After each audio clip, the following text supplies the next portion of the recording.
Analyst Mike Murphy was an advisor to the Jeb Bush campaign and is now an NBC News political analyst. Mike, good morning to you. Let's start on the GOP side. Indiana is important not only because of the calendar, but it's kind of a microcosm, isn't it, of the GOP? You've got evangelicals, conservatives, moderates, blue-collar Americans. Is that why it counts? Yeah, it counts because every kind of Republican is there. So theoretically, if Cruz is ever going to stop Trump, Midwestern state like that is not Trump's home region. You know, it's more open field playing ground. He should be able to do it. But if the polling is right, and it probably is, Trump will have a good night. And it's not only delegates now, it's the psychology. Trump is a steamroller going on, which could be his path to California and then the end. And maybe it's too early to do the obituary, but I mean, why did the not stop Trump movement, the never Trump movement, never really get off the ground? You know, that's the big question. I think a couple of factors. One, Trump is selling what the grievance half of the party wants.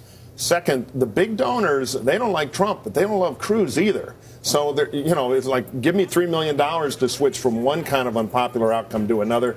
Hasn't been a good pitch. How about we switch over to the Democrats for a second? It's very tight in Indiana. The polling is within the margin of error. If, though, hypothetically, if Bernie Sanders loses to Hillary Clinton there tonight, how does he make the argument to anyone that he's anything but hurting the presumptive nominee? That's the box he's in. He's captured the hearts and minds, but not the superdelegates. So even with a few more of these wins, mathematically, she's in the driver's seat.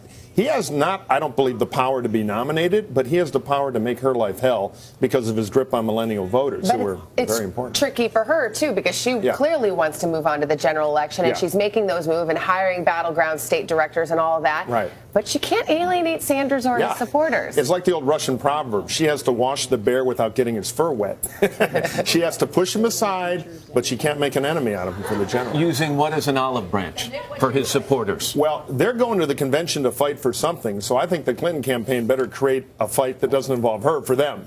That energy has to go somewhere. The Clinton folks need to move it from anti-Clinton into something on the platform, some policy, something to give his movement something to do other than try to blow up the convention with her. Mike Murphy, good to have you with us. Thank you. Thank you, Mike.